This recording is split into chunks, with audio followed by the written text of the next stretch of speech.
Shabbat Shalom, everyone. That's not bad for the first time. Shabbat Shalom. Much better, much better. I'm really honored to be here, I must say. This is my home away from home in many ways. I've spent many Shabbatot here in this synagogue. It's a great synagogue. It might be, Beth Tzedec may well be the greatest conservative synagogue in all of, well, you know. I should watch my notes more carefully. Anyway, I think it's one of the greatest conservative shuls in North America, and I followed it for a long time. I have the wonderful memories of my relationship with Rabbi Friedman Cole, of course, and so good to see you again, good friend after all of these years. And Rabbi Wernick I knew before I knew him. That is to say, his reputation preceded my meeting him. And when I heard that he came here, I said, oh my God, how wonderful is that? I mean, there's a man who's made his mark already in Canada and the United States. And for you to have him is wonderful zechut. So I watch the congregation now moving ahead, moving forward, and staying with the times, and that's very important. You've heard also that we were rededicating the lounge, the room, in the memory of my late uncle. You should know that I lived when I was in the University of Toronto. I lived with my Uncle Alan and Aunt Muriel. Fern and Anita were like my little sisters back then.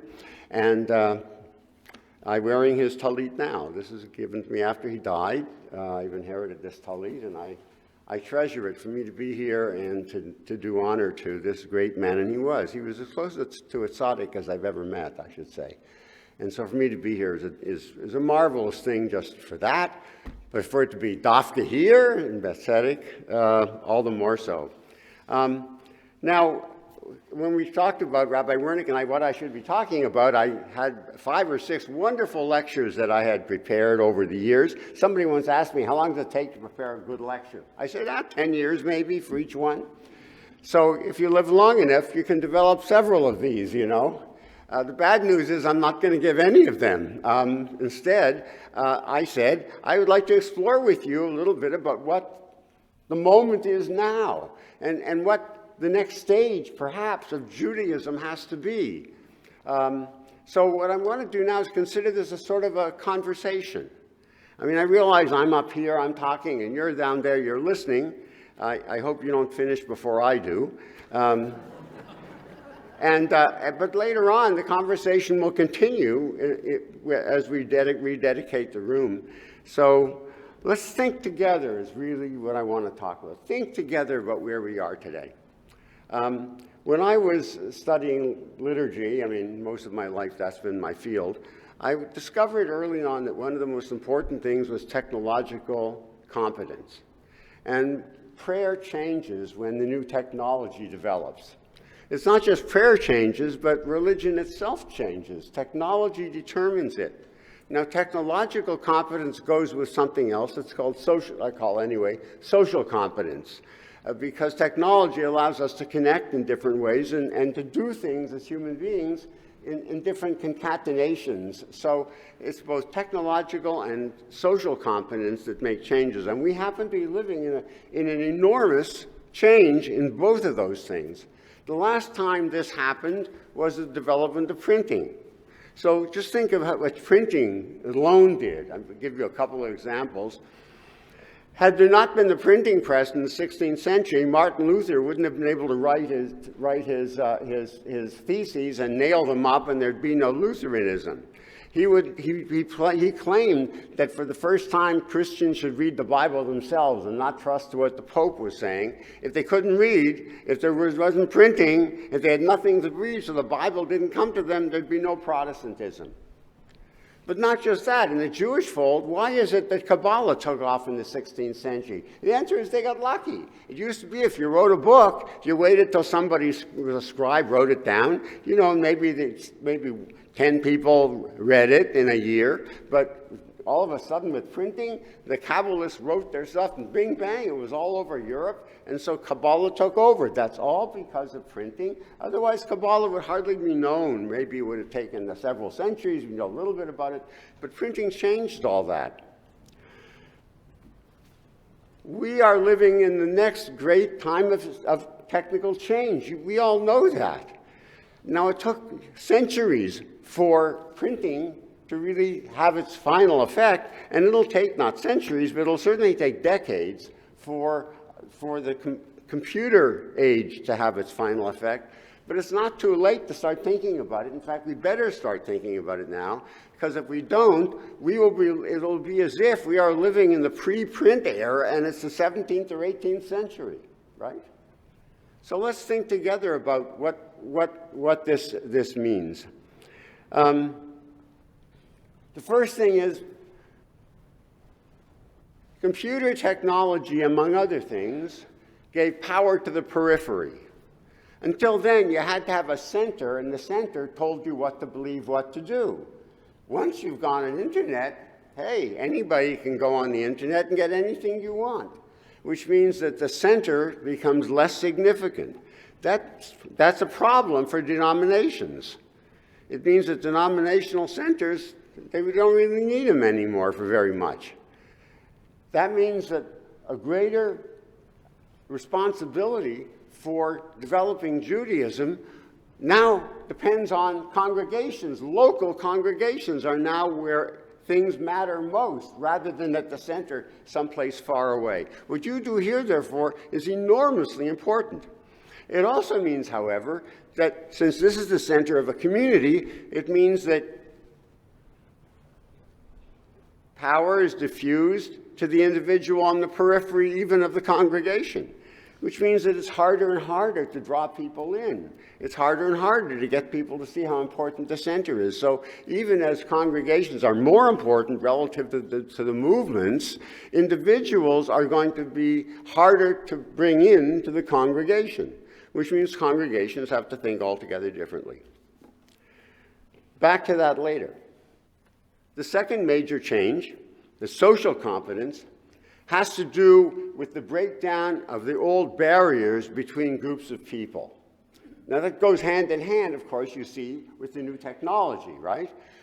But the new technology didn't start it. It started way back, maybe 50 years ago, when a sociologist at Princeton University said, everything's changing because the way people interact is changing. They are no longer interacting only with people of their own kind, by which he meant in religious circles, it used to be that Lutherans talked to Lutherans, and Anglicans talked to Anglicans, and Jews talked to Jews, and so they all married within their own circle, and they perpetuated these separate, different religious denominations and identities. No longer, he said. Now what's happening is people feel that whether you're on the left or you're on the right, it's the social issues that matter most, which means that relatively liberal Jews have more in common sometimes with relatively liberal Christians than they do with ultra-Orthodox Jews. That was an altogether new thing. Now multiply the effect of that, and you see that what we're getting is several new voices within our community. I want to say a word about new voices. You should think of new voices as immigrations. We all know that religion changes because of immigrations. There was a German immigration in the 19th century. They founded the Reform movement, by and large. Then came the Eastern European immigration, right? Founded the conservative movement, by and large. If you think about immigrations then, you say to yourself, major changes happen when immigrations occur. But it's not that simple. Because we think immigrations have to take place from afar. They have to come from beyond the ocean. But that's not true. That's just accidental that they came from across the ocean. In America, they brought black people from Africa. They never called them an immigration. Why not? They were slaves. So what? Why don't we call them immigration? Answer is, immigration should be seen as the new voices that you get heard in a community.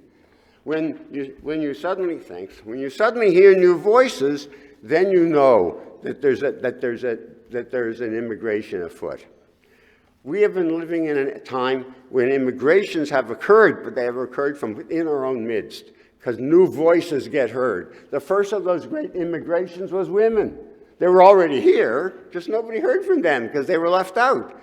When we started hearing women's voices, we said, look what we can learn from these new immigrants who have come into our midst. And the LGBTQ plus is another one. It's an extension of that. But the newest immigration is just starting.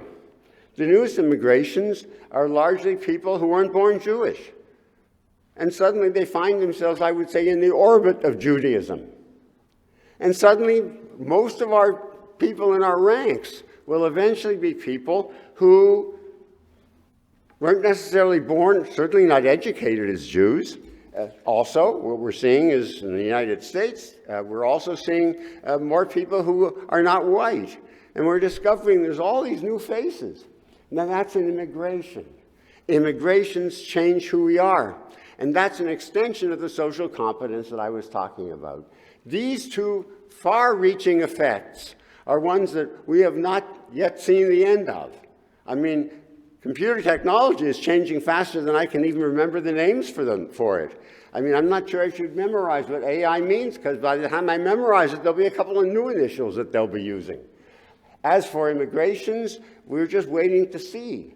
But the message of Judaism is no longer directed just to people who are born Jews, went to day school in Toronto, for example, but it's to the world. We have a message for everybody. More on that later. So let us not lose sight of these two major changes. That means Judaism changes. So we now should think about, what is Judaism anyway? Well, it's not so simple. Most of us think it's a religion. But why do we think it's a religion? The answer is, in one word, Napoleon.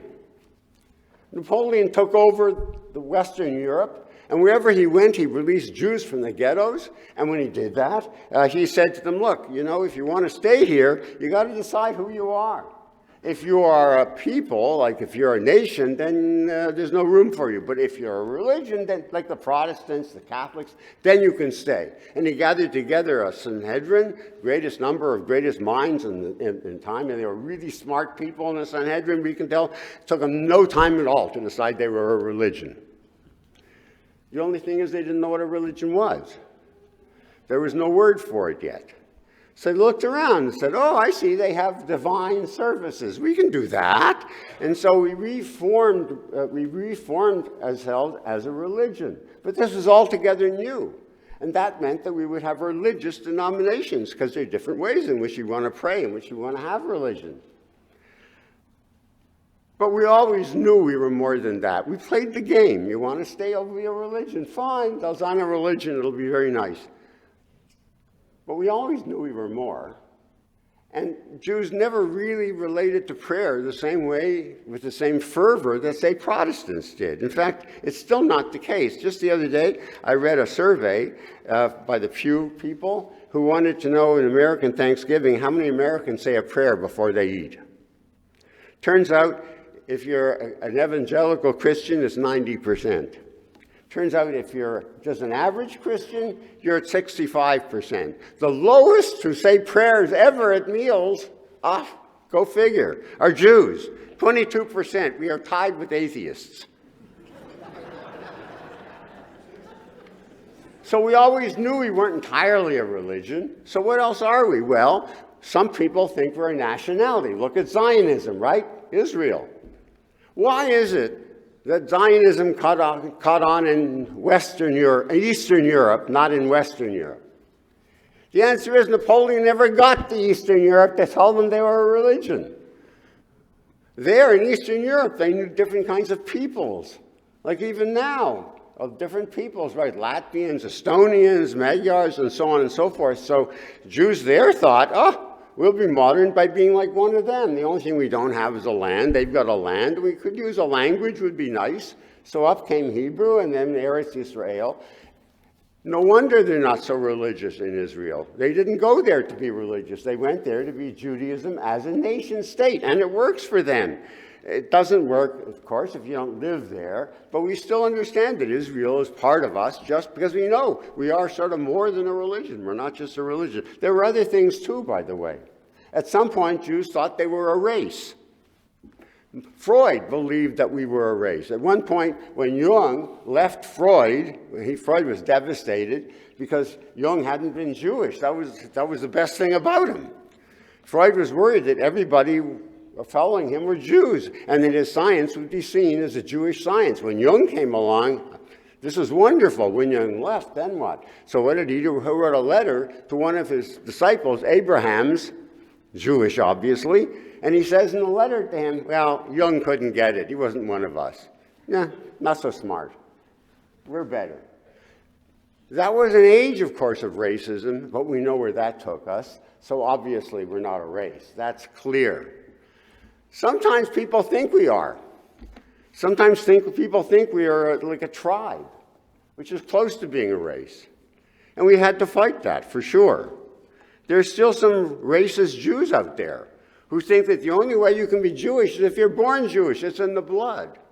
We fight that, but it's still out there somewhere. And if you talk to people who convert to Judaism or are thinking of it, they often think, well, I can't be fully a Jew because it's clear I can't.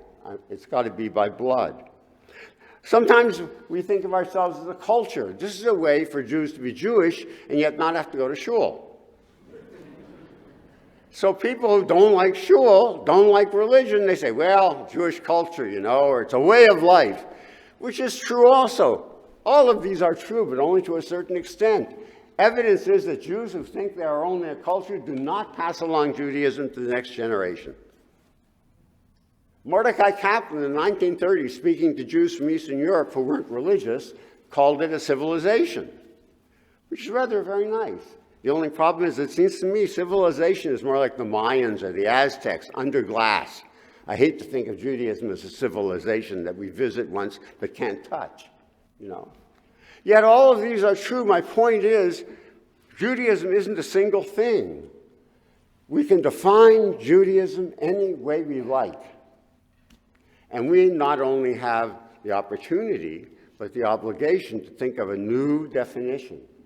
Because when technology changes, when social confidence changes, you can't think in old ways. So what are some ways we should think about Judaism differently?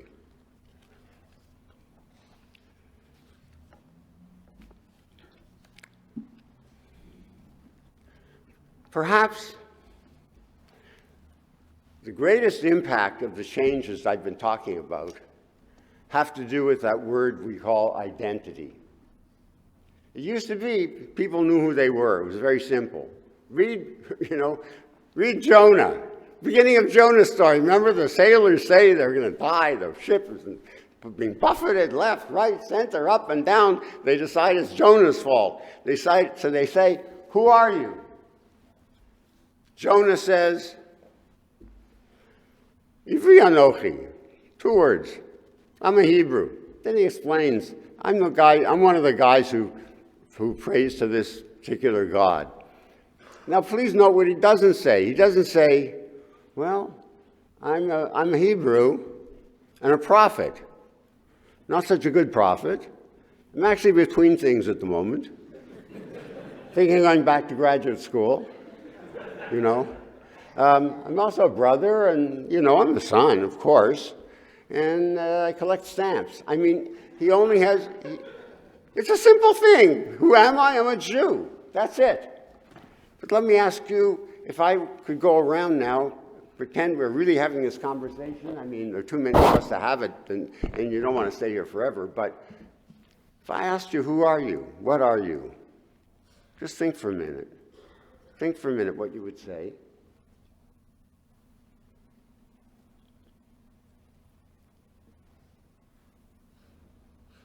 All right?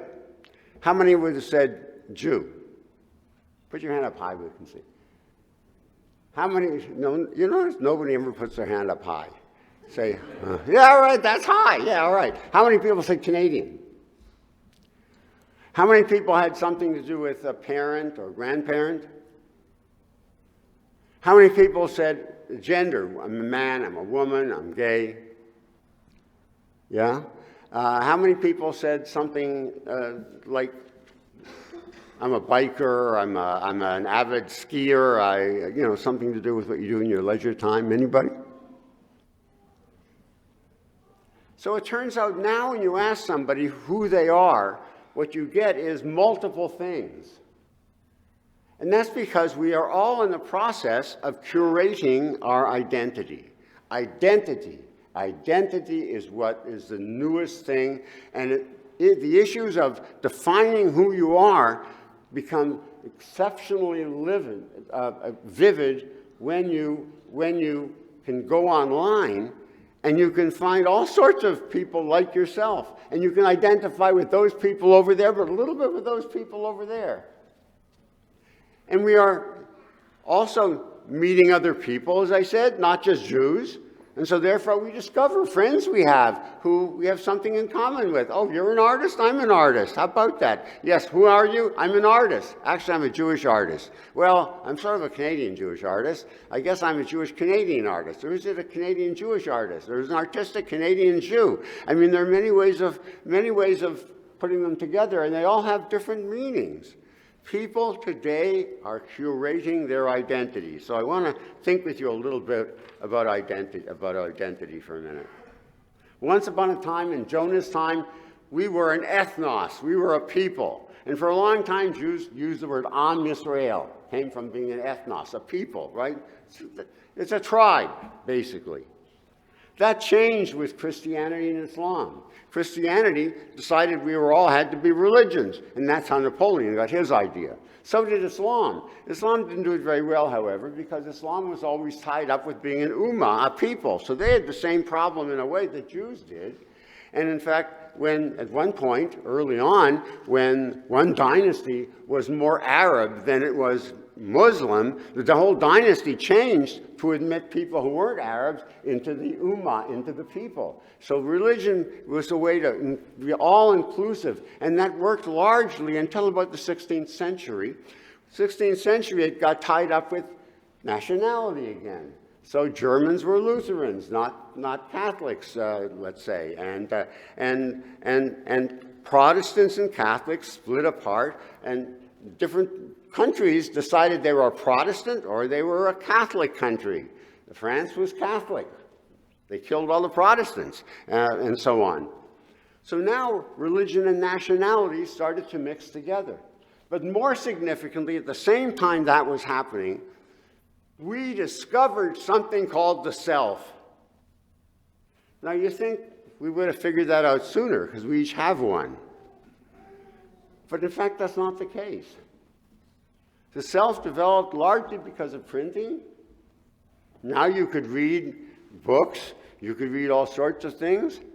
And it was the 16th century that the self came into being. Shakespeare has been called the inventor of the self. If you watch all of Shakespeare, you can kind of get a sense of what human beings are. It's Shakespeare who has Polonius say, "To thine own self be true." The opposite is to smile and be a villain. That is to say, you smile, but I can't trust that smile, because inside you're different. Machiavelli picked that up and applauded it. So it was in the 16th century that the idea of inside should be the same as the outside. That was called character, because a character is what you would write on your forehead. This comes back to the same period, and the idea is what you show on your forehead should be what's inside, because yourself really should be who you show yourself to be. This was new. We have now then discovered not just people, not just religion, but the idea of a self. And in the 20th century particularly, the notion of developing oneself became primary. Who are you? How do you decide? What exactly is your identity?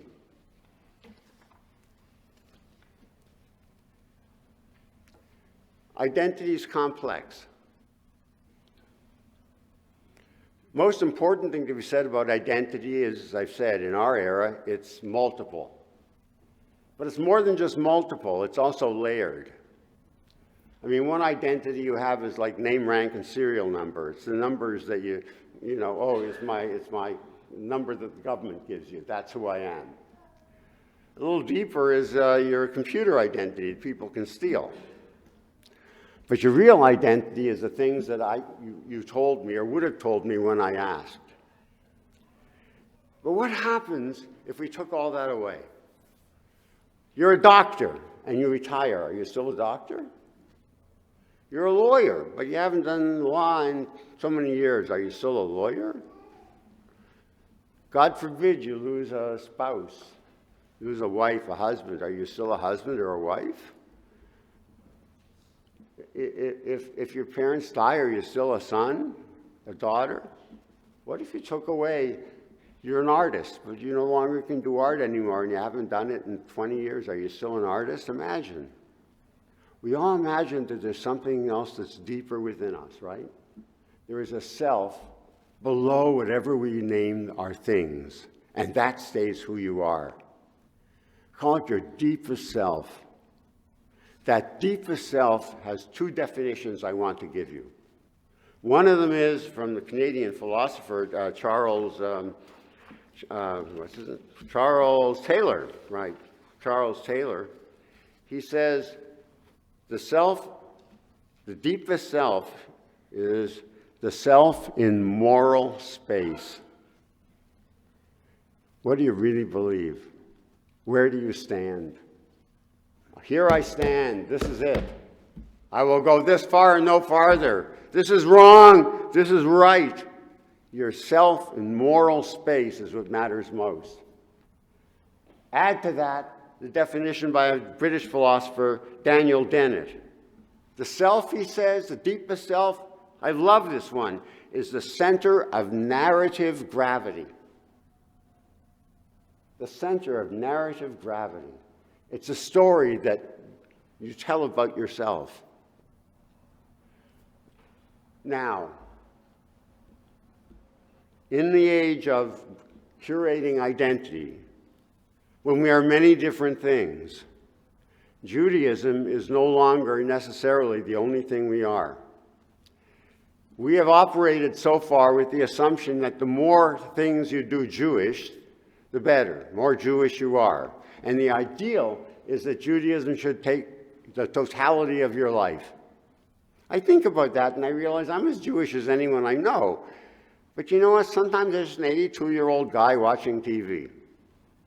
And sometimes I'm just somebody who is vegging in front of the TV set watching a ball game.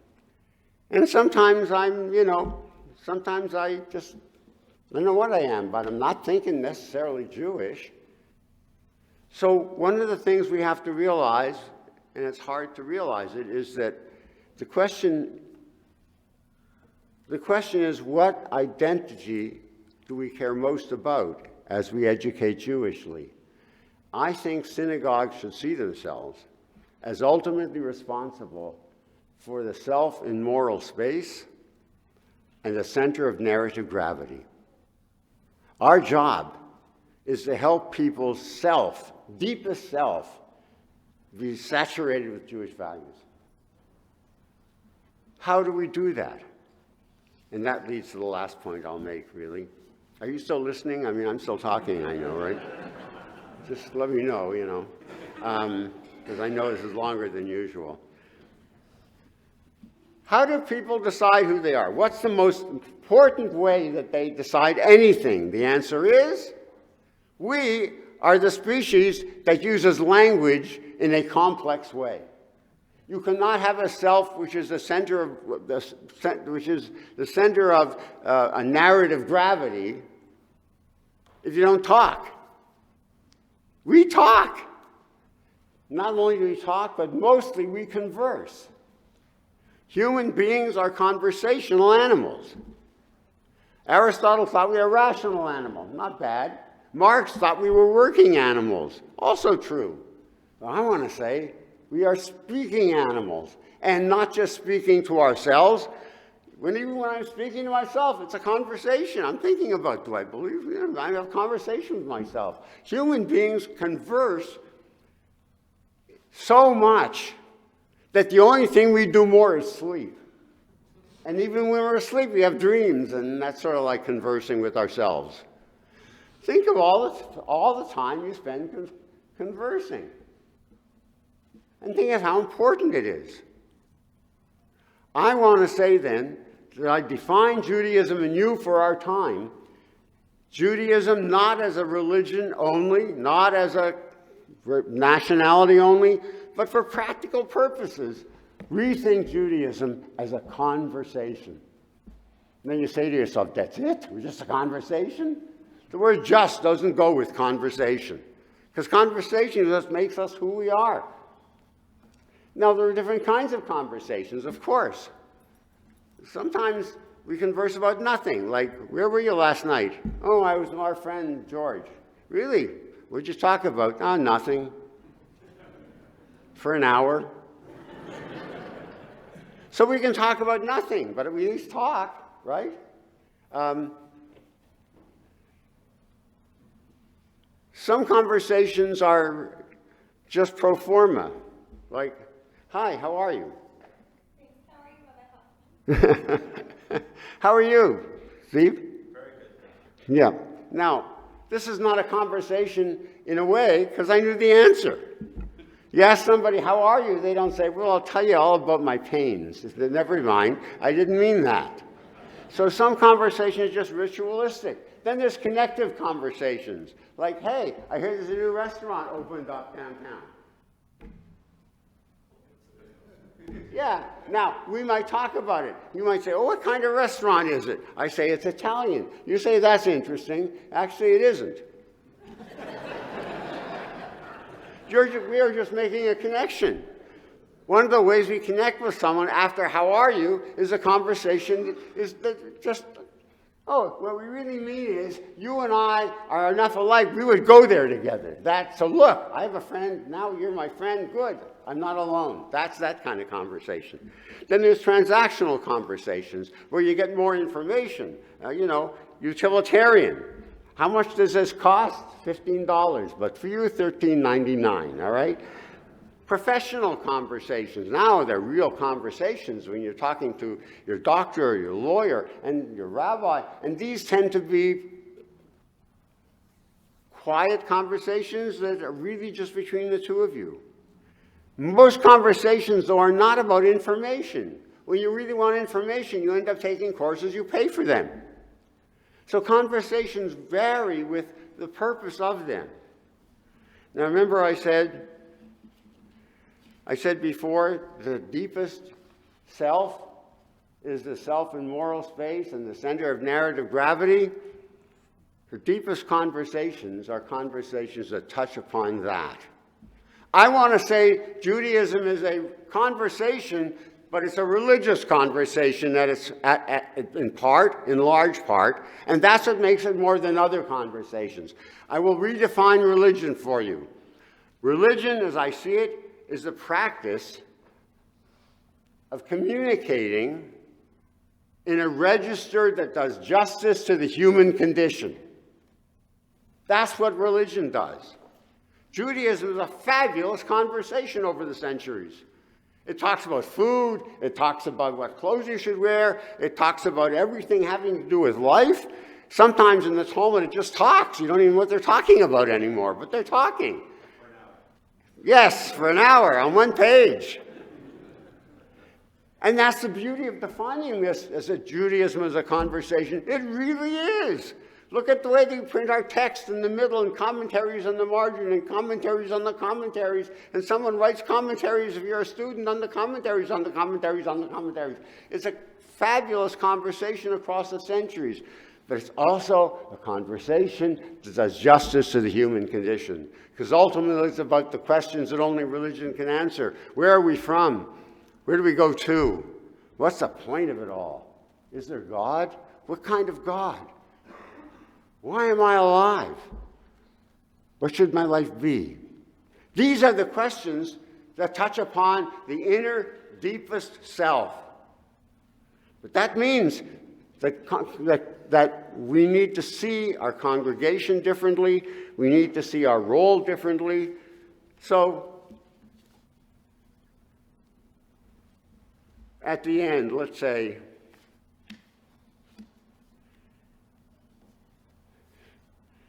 rule of thumb is, If you're in a conversation, it better be interesting. How interesting is the Jewish conversation? Are we making it interesting to everybody? And to people who have no Jewish education but are interested, because remember all those people in the orbit of Judaism. Do we assume they already know the conversation? In which case they're lost, because they don't. I think of rabbis as curators of the Jewish conversation. Rabbis decide what the Jewish conversation can be. What are new ways of thinking? That's why sermons matter so much. The sermons are the ways that rabbis take old ideas and old language and make it into a new conversation. Liturgy, someone asked me before, what's the point of prayer in this? Someone knew I was talking about this and said, what's the point of prayer then? Well, lots of things. But in terms of conversation, do you know Cliff Notes? Right? Cliff Notes? Anybody use Cliff Notes when you went to, all right. So, I have to call it Cliff because what I want to do is say prayers used to be written on hides of animals, which in Hebrew is a cloth. So I would like to say that liturgy is a cloth note. It's the cloth notes for our conversation. That's where people really learn how to speak like a Jew. Most people don't study the depths of Talmud, but if you go long enough to shul, you start talking like a Jew. You know how to do it. And that's what sermons help you do. And you walk away saying the rabbi said X or Y or Z, right? So I will say liturgy is the cloth notes for the conversation. Synagogues are conveners of the conversation. So in sum, the new technological and new social confidence means that Judaism is no longer totalitarian. It's not totalistic. It's not everything about us. It is in competition with other ways of being, of our identity. In a way, the question isn't so much who is a Jew, but when is a Jew. Synagogues convene a conversation that helps find times and places for Jews to speak like Jews. Synagogue is in the business of our core identity, our core finding of the self in moral space and the center of narrative gravity. Judaism as conversation with many people is the future, an audience that becomes more than just those who are born Jewish. Synagogue convenes the Jewish conversation, sometimes in competition with other conversations. But the beauty of Judaism is, among other things, boy, is it a great conversation. I mean, 3,000 years, all those texts. So welcome to the new era, and we are about to mark it by, of course, dedicating a room that's dedicated to the Jewish conversation. Shabbat Shalom.